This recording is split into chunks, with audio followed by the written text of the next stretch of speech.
Hello there. Hi there. I should have warned you. David Gordon from TheaterMania here. It is Monday, October 26th. I'm here with one of my favorite musical theater writers, Maury Yeston, composer of Titanic and Nine and so many other shows. And you just, PS Classics just released an album of you doing your own demos, which is really 40 demos. Yeah. Maury Sings Yeston is available now. Tell me about how this album came to be. Well, the guy who created PS Classics was one of my now very famous crop of Yale freshmen when I was the director of undergraduate studies in music at Yale, in charge of the music major, and I taught many of them harmony and counterpoint. Tommy Kratzer is one of them, David Loud, Ted Sperling, and just a whole crop of people, and we became good friends. And of course, he was amazing as an undergraduate. He kept on screwing up in some of his grades because he was busy directing 3 and 4 productions at the same time in various places around New Haven. But in any case, he founded PS Classics, and we've been good friends ever since. When we were in the Nine workshop, I brought him in, and he was the rehearsal pianist. Okay. I'll never forget I wrote the Nine overture, the women's overture, in one night, and came in the next day exhausted. And Tommy learned how to play it, and he was the first one to accompany the women in the overture. And we've been sort of associates ever since. And he's produced a lot of my albums, and so therefore he knows all about my process. Because when I would write a song, even when I was teaching at Yale, I was so young, I was very friendly with all the students. So sometimes I would go into a practice room and say, "Hey, listen to this thing I just wrote for this show about the Bible," and I play new words, for example. And so he's known about everything. And one of the things I always do when I write something, especially if it's a complicated choral number, is I record it. And at first I just had a 4-track TX in my house, and I could, overlap my voices the way the Beatles used to do on the same kind of machine. Yeah. Or I would go in a studio. And so by overdubbing it that way, I created what is known among my dear friends as the Maury Tabernacle Choir. And so, if we're doing St. Sebastian and we're supposed to have, 5 different counter melodies going on at the same time, you got them. And it's all 5 with me. So we've known about this for a long time. But since I've done it for virtually everything I've done, Tommy thought at this stage it would be really great to put some of these exciting demos out there in honor of my birthday, and so he did. And so there are things from Titanic, from Nine, from Death Takes a Holiday, from Goya, and other things that people don't quite know everything about. And what's interesting about them is many of them are the first versions of things. Yeah. You and I were just talking about Titanic. You said some very nice things about the show. And one of the things in it is the original version of the ragtime, because I knew they were going to have some sort of a big meal around the captain's table. And interestingly enough, the first thing I wrote for it was a number called Sitting at the Captain's Table. And the whole idea of that number was, let's find out all these rich people, where do they love to go? What are they talking about? Who are the big artists and painters and stars? And I wrote a number called Sitting at the Captain's Table. And that number is on Maury Sings Yeston. Yeah. The original number. And what happened is that we decided that we would go a different way. And so I replaced it with a different number called Doing the Latest Rag. Yeah. So when I did that, Doing the Latest Rag, I had a beginning, a middle, and an ending, not knowing that when we finally did the show and Peter Stone and I interacted and interspersed elements of the book with the number, and we would also create a woman we hadn't even created yet. And she was a middle-class woman who was trying to break into the first class, and that was Vicki Clark. Right. And so everybody will hear the very first version of Doing the Latest Rag before we had that larger number, and the very first version of Sitting at the Captain's Table before that became Remarkable Age. Let me tell you one more thing that's fascinating. Please. Peter and I had a surrealistic idea. This is how you write shows. Yeah. And we thought, well, we have to educate the audience. And we have to say, okay, so why did it sink, right? Well, there are three people that know what happened, right? There's the stoker. He knew that it was going too fast, right? Yeah. There's the lookout. He knew that you couldn't see anything that night. There was no moon, right? And then there's the telegraph operator. He can explain why his SOS wasn't getting anywhere because they were too far away. And usually they go to sleep at night, in the middle of the night, so nobody could hear his signal. So I said, why don't we do this?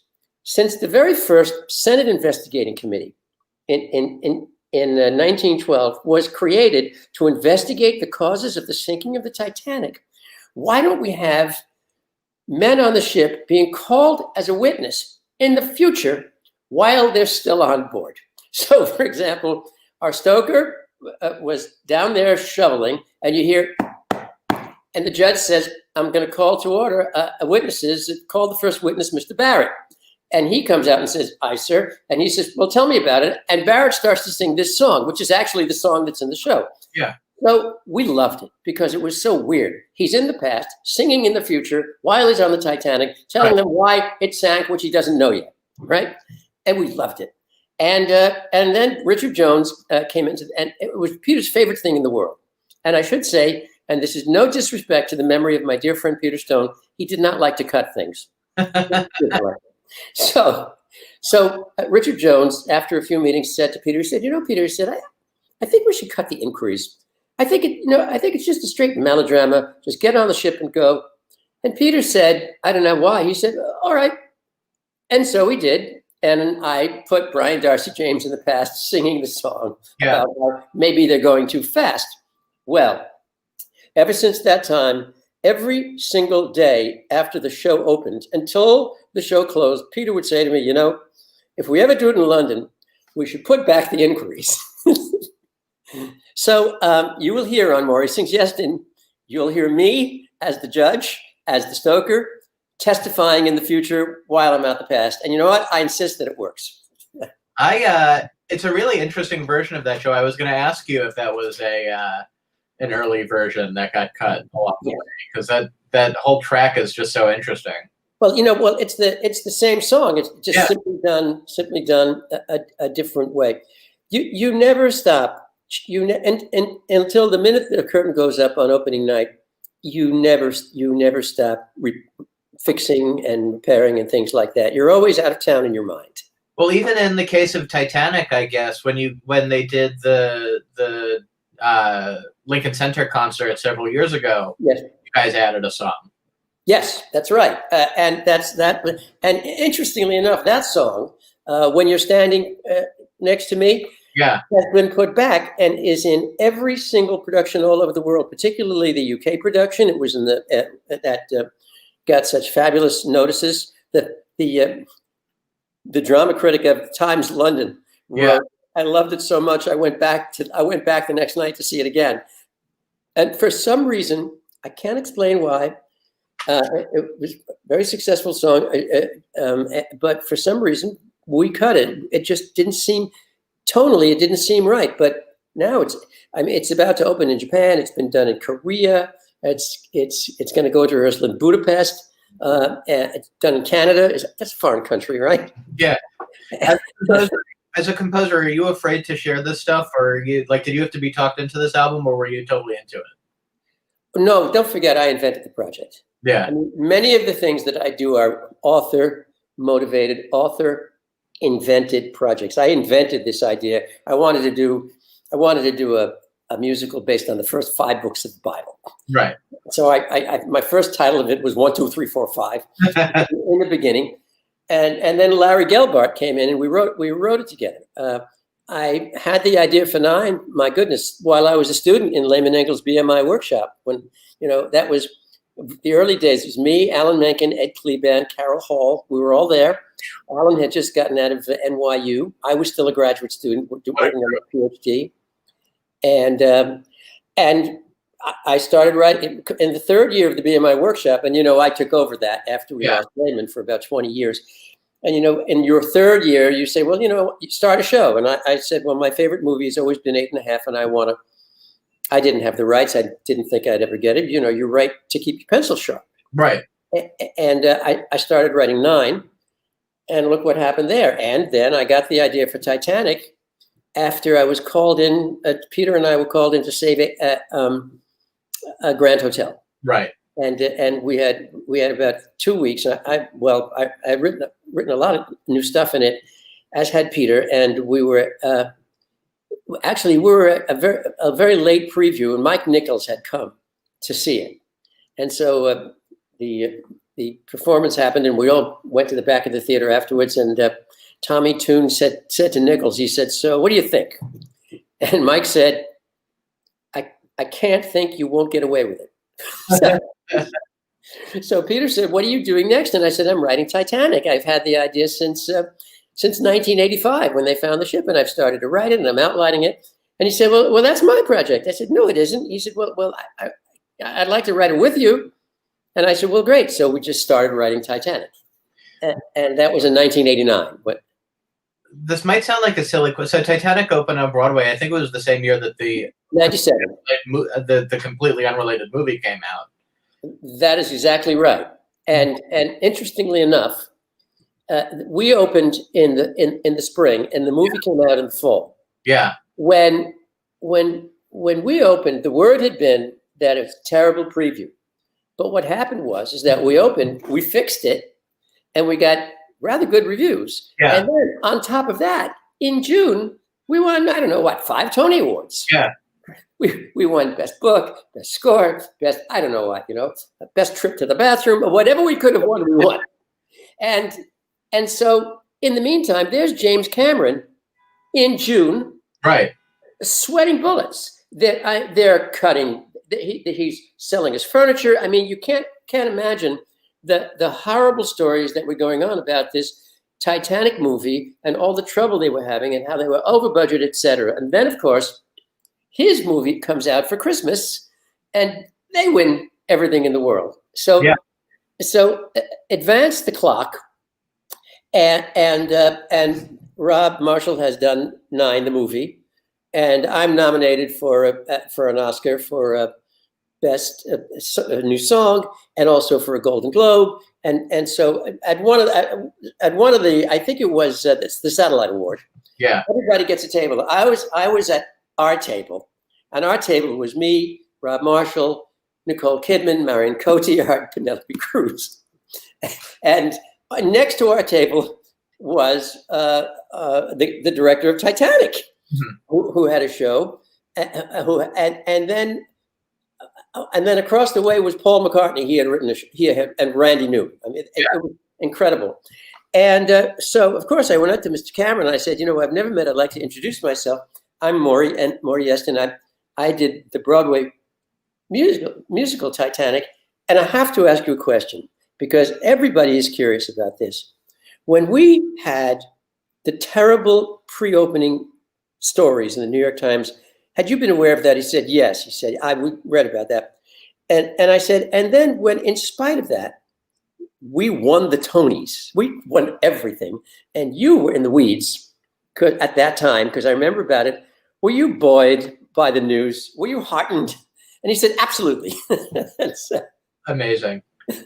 I love Titanic. It's one of my fondest memories as a kid seeing Titanic, and we would listen to the cassette tape in the car, which is tells you a lot about me as an adult.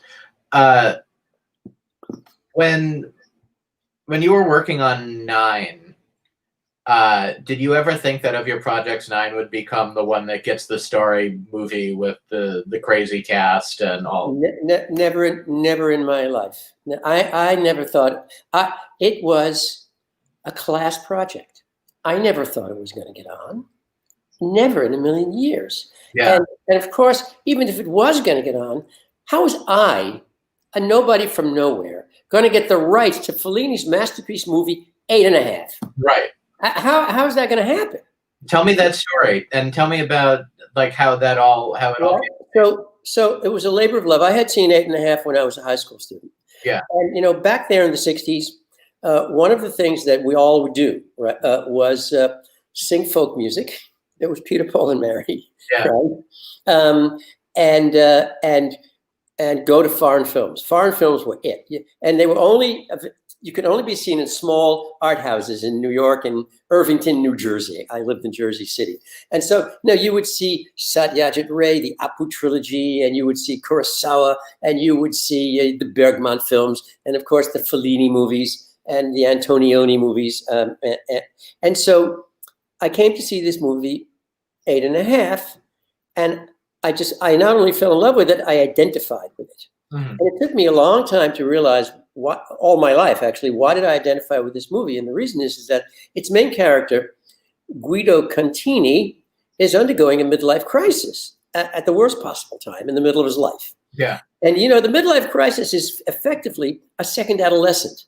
It's your identity, it's your goals. Half your life is going to be over. Is this the right thing? Am I married to the right person? Et cetera, et cetera, et cetera. And I, of course, was an adolescent when I saw it. So, of course, I identified with Guido. And I was just totally touched by almost every moment in it. And I think also he had such a devastating experience at his Catholic parochial school, which I understood completely because I had a 10-year devastating experience at my yeshiva. Right. And so, to paraphrase Tolstoy, all parochial schools are awful in the same way. But it shaped me. Yeah. And so I wrote it. I then had the show that I written on the Bible was optioned by the great Herman Levin, who had created My Fair Lady and Gentlemen for Blondes and Call Me Mister and The Great White Hope.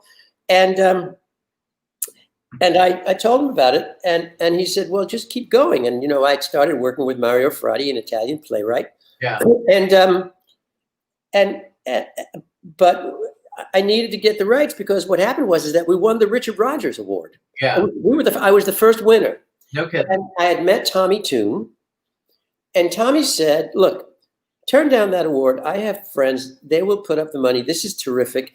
I want to bring this right to Broadway, which means we needed to get a workshop, and we needed to have the rights to 8½. Yeah. So I got the telephone number of Fellini's lawyer in Rome. His name was Sotero Salis, Mr. Salt. And this will give you an example. The other thing we did back in the 60s is we would win a travel scholarship, and we would go to Europe for the summer. And I went to Europe for the summer, and I spent a lot of time in Italy. I played jazz in Florence, and I picked up a lot of Italian. So at 6 o'clock in the morning, by this time, it was 1981, and I had to. It was the spring, and I had to grade all the comprehensive examinations of the Yale seniors who were majoring in music, so they could graduate. And I was home doing that, and so I thought, okay, it's 6 o'clock in the morning. It's later on. I can call Italy now. So I called this man. And he answered the phone pronto. And I said, hello, Mr. Salas, my name is Maury Yeston. I'm an American composer. I have written a musical based on Fellini's masterpiece movie, 8½. And I would like to come to Rome next week to buy the dramatic rights from you. And he said, I'm sorry, Signor Yeston, I don't speak English. And this is where sometimes education pays off. Yeah. Non fa niente, mi chiamo Maury Yeston, sono un compositore americano. Io ho scritto un spettacolo musicale basato su questo capolavoro del film di Fellini e 8:30 voglio andare la settimana prossima per comprare I righi drammatici. And he goes, bravo, Signor Yeston, but we will only work with a famous, well-known Broadway producer. Mm-hmm. And so God told me what to say. God spoke to me and said, well, I said, would you not agree that Herman Levin is a well-known producer? He said, yes. I said, well, I will be there on Wednesday on the Via Veneto at the Excelsior Hotel to get the dramatic rights to 8.5 from you, representing myself and my partner, Herman Levin. Herman Levin. So I called Herman and I said, can I go to Italy and say you're my partner so I can get the rights to this show and we can get the show on? He said, sure. He said, but swing around to the office first and sign a release. So I hadn't known Herman since he used to come to our Passover Seder's. And so on a wing and a prayer, and with my entire bank account emptied out just to get over there with a lawyer, I went to Italy to get the rights to 8.5. And as it turned out, I had actually come back with the dramatic rights for stage and also the remake rights for the film were that to happen. And so that's how it happened. Yeah, and when there was this big photo spread in Life magazine, it was called The Women of Nine, and they all looked beautiful. Fellini invited me to come spend some time with him in Rome, which I did. And it was just the most thrilling experience of my life to go around Cinecittà with him and have lunch with him all the time. And he's obviously a genius, and that was one of the thrills of my life. What was the hardest song to write for that show? The choral music in that show, in all of your shows, is just so beautiful. Yeah. Well, I'm a composer. None of them are hard. What you go through in terms of the agonizing is making the choices. Right. But the actual thinking of music and putting lyrics together is something that, I once asked Ed Kleban, how is it that you decided, how is it that you became a lyricist? Why do you write lyrics? And he said, I think I'm just neurotic in that direction. I'll never forget when Ed said that. But I think it's true, and I'd been doing it ever since I was a little kid. Yeah. But I would say in 9, actually I can tell you. So we won the O'Neill. We went up. We were the second people to go up to the O'Neill reading, and I had found Howard Ashman, who was going to direct it, and I had a score in place, and one of the things I loved most of all was this song that I had written for the end of it. It was a song for Louisa. At the end of the show, Guido is abandoned. All of the women have left him. He says, "Where's Louisa?" They say, "Alla stazione." She's at the train station. We still have that line in the show. She's at the station. Yeah. And then I wrote a song for Louisa to sing as Guido rushes to the station, and he sees her, and she starts singing this song, and he starts singing this song. And by the end of it, they're back together again. And everybody at the O'Neill at the time, and we were going to do the performance finally 3 days from that moment. And they all said, one thing we know for sure, that's a really great song at the end. It really seems to wrap everything up. And I couldn't sleep.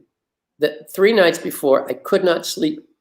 And I said to myself, something doesn't feel right about the end of the show. I know it's a great song. They get back together again, but why would she get back together? Why? He's a monster. He's been awful to her. Why would he? And what has he learned? Why does he deserve to get his wife back? How has he changed? Yeah. What does he need to know? And I realized he's got to know that he has to grow up. He's got to grow up. He can't just be the same man-child depending on women and exploiting them all his life. And I thought, right, he needs to sing a song. I have to write a song for him at the end of the show that says I have to grow up without using the words grow up. And I thought, okay, so either that or somebody has to tell him, right? So I thought, okay, so who could tell him? Well, his mother can't tell him, because if his mother tells him, then he hasn't grown up. Right. Right? His wife's not going to tell him because she's not there. His mistress is not going to tell him because she's not there. His favorite actress, has gone back to Paris to be with Michel Boulon, right? And there's nobody on stage who can tell him. The Pope isn't going to tell him. And I thought, oh, wait a minute. I have his younger self, little Guido. He's been on stage all night, the 9-year-old. And I thought, and interestingly enough, my son Jake at the time was 7.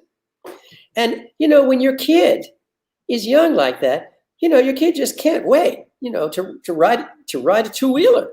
Right. I remember when I had one kid who just couldn't wait to be a tween. Once they go from 12 to 13, they're a teen. It's such a mark. Kids love to anticipate growing up. They know that's their job. Who would know better that you have to grow up than a kid who knows he has to grow up? And I said, right. Okay. And I wrote the song that night for little Guido. And of course, instead of growing up, this song is Getting Tall. And I came in the next day and I played it for Howard. And Howard said, well, we got to put it in the show. And I put it in the show, and the show's been like that ever since. And everybody up there it was such a surprise, because everybody was so happy with the end of the show. But this was really, it just became a discovery in solid gold. And so I guess you could say, from the very first time I started writing Nine, sometime in the 1970s, until 3 days before it took the form that was going to take it the rest of the way, it was it was 9 years before I finally found the best last thing to sing in the show and to wrap the show up. I wasn't around for the original production of that, but I do think I was very young when I saw the 2003 revival. But man, what I still think of it. I wish I was older when I had seen it, just so I could remember it better. But you can see both shows, at Lincoln Center. I know. They're not so really are not so dissimilar. Yeah. Because, the thing about the show is that there's an orchestra of women on stage all the time who are singing they're singing the scenery, they're singing the meaning, they're singing his inner thoughts, they're singing his emotional line, and that's obtained for both of them. So they're different people, but it's essentially, the same show. I was looking at my cast albums. I have cast albums for Nine in Swedish and German and Japanese and Polish.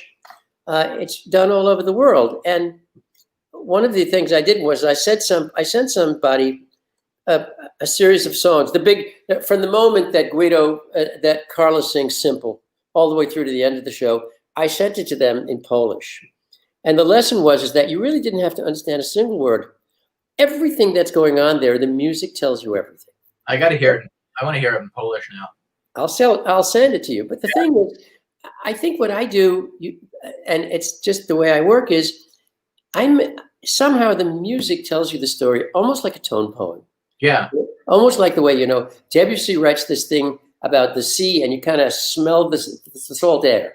And Richard Strauss does the same thing. He writes Don Quixote and you see, Sancho Panza in the music. And I feel that's, as a composer, I think I bring that to the table so that there's a whole other storytelling without words that's in the drama. That's why Tommy said when we did the show in the first place, I'll never forget, he said, Yeston, Europe is in the music, so we don't need to see it. So I want to do the show in a white set with 24 boxes. Yeah. And we do. We make Europe with the music. Yeah. And of course, Titanic was the same flat, blank stage as well, and everything was created with musical painting. Someone in the comments wants you to talk a little bit about your fandom. Yes. That's an easy story. The thing about what we do is that, and think about what I do, is I simply write from where I get my best ideas. And 90% of what I write comes from my idea. In the case of Phantom, I got a call from Jeffrey Holder. I had known his wife very well, Carmen de Lavalade, because she was at the Yale School of Drama when I was up at Yale. And we did a Noel Coward review together. I played the piano and she did Noel Coward songs. Anyway, so Jeffrey invited me and Arthur Kopit to his apartment, and with his floor-to-ceiling voice, he said, I have this book. It's Phantom of the Opera by Gaston Leroux, and I want you boys to make it a musical. I love your work. And I said, don't be ridiculous. It's a horror film. The actor gets his acid in his face and he jumps into the Seine. I said, what are we going to do next? Mothra meets Godzilla, the musical? He said, no. Read the book. Let's have another meeting. Read the book and see it. So I read the book. And I came back and I said, there's something here. Because it seems to be about music, and I love writing about music. If this man, this man is in the 19th century. Right. And in the 19th century, if you had a mad sister, you put her up in the attic. That's what they did in the 19th century. So what if he was born misshapen? That's a horrible face. That's from birth. And they hid him. They raised him deep beneath the sewers on a lagoon underneath the Paris Opera. And the man who raised him, who is his father, tells him he's his uncle. And he knows nothing about his past. And in fact, when one day he looked at himself, he looked at his own reflection in the water, he was horrified. And they fashioned him a little, here, again, my idea about the grown man and his younger self on stage at the same time. Yeah. And I said, so instead of being a murdering monster, he's a compelling character who's almost like a Quasimodo-like character. He's almost beautiful on the outside because all he knows is the beauty of music. That's the only thing he's ever had. The wafting, gorgeous sopranos wafting down into his ears. That's the only thing that has sustained him. And so he is Quasimodo. He's the Elephant Man in the same way. And who among us? There's something universal about that. I mean, who among us doesn't feel, despite my imperfections, right? Inside, I mean well. So I said, and so Jeffrey, I think that's an interesting character because David, when you think you're going to write a show, you're talking about 5 to 11 years of your life, right? Which is something that I can't really comprehend because I've never written a musical, so I never really think in those terms. Yeah, but you're always right. You're always writing more than one. So yeah. So Jeffrey said, "I love this," and Arthur and I jumped on it and got to work, and we wrote a show, and I love the show, and actually, apparently, so does everybody else. It's my most performed show worldwide, which is amazing, considering it's like never been on Broadway. Well, of course, the nickname is the greatest hit never to play Broadway, and I would never allow it to be on Broadway. Why would I do that? Right. But so in any case, here's this beautiful, compelling story. It's one of my typical shows. There's a lot of great choral music. It happens in Paris, so the show is also a musical love letter to Paris. Mm-hmm. Best performance I've ever seen was in Montreal and they did it in French. Right. It was really great. So off we go to the races, and we're raising money like crazy, and out of nowhere, Andrew had seen, I think it was the traveling Ken Hill version of Phantom in the UK, and Andrew did an interview and announced that he's writing Phantom of the Opera. Well, very often that happens a lot. I mean, don't forget, I started Titanic 11 years before. But by the time I was doing it, there was James Cameron. Right. And so ideas have a way of buzzing around the same time frame at the same time. So we saw that, and I said, right. And then as it happened, it was clear that, the guy who had done Jesus Christ Superstar, etc., if he was going to do Phantom of the Opera in London, it was going to be difficult for us to mount one on Broadway at the same time. Being a terrifically talented guy, and I admire him tremendously. Obviously, he's going to do well. And then how are we going to get it on Broadway when it's already been a hit in the West End, and that's a guarantee that they can land on Broadway? So you know what? The industry has two words associated with it: show and business. Right. And so I said to myself, fine, I have something in my trunk for a French show one day, and I'll move along and do my next thing that I'm interested in. And it was as simple as that. I wasn't disappointed. I think Jeffrey was disappointed because this was a show that he wanted to direct. Right. Yes, it was a missed opportunity, but and of course, at the time, people, what a terrible, horrible thing for this writer. It wasn't really terrible, and I had written some music I loved, and I figured, one day I'll write a French show. Yeah. And so that's what happened. So But our story was wonderful. Andrew had his huge success. And then, funnily enough, in 1989 and 1990, Frank Young, who ran Theater Under the Stars in Houston, had seen something on television. Arthur and I parted company. I said, Arthur, look, you take the book and the story we put together. I'll take my songs. Do what you can, write a Phantom up. And what happened was NBC came to Arthur and said, we're very interested in what you have there. And they did a miniseries that Arthur wrote, and it was incredibly successful on NBC. And everybody knew about it. Yeah. And so Frank Young, and then the critic, Matthew Gurovich, wrote an article in Connoisseur magazine saying, the American masterpiece that will never be heard, about my score. Mm-hmm. And so Frank came up and said, I want to hear your score. And so I played him my score. Arthur was there, and he said, I want to do this in my theater. And I said, no way, no how, absolutely not. He said, why? I said, because, I have my own things to do. I don't want to be perceived as chasing Andrew Lloyd Webber down the street. It's his show. He said, no. He said, I guarantee you, in every ad we put out, in every telephone call for a ticket, we will say, this is not the Andrew Lloyd Webber Phantom of the Opera. This is an American show written independently, actually before the Lloyd Webber. We will make it very clear. I really want to see this on the stage. And I said, well, if you will make that clear, obviously, I would love to see that. And I guess on opening night, there we were, and there was the uncle singing, Eric, you are my son. And of course, the Phantom sings back, I have known for some years that my eyes were your eyes. And in the theater were granite-hearted cowboys weeping into their bandanas in Texas. And then that was just the start of the Music Theater Alliance all over the country. And then a theater, the first theater in the round in Chicago, opened it, and it ran for 9 months, and they made so much, they built a theater next to their theater. Wow. And that kept happening all over the world, and it's still happening all over the world. We just had a production, I guess, about 8 months ago in Tokyo. It was the 4th production in Tokyo, and then there's another company in Osaka that keeps doing it. It's been done 4 times in Seoul.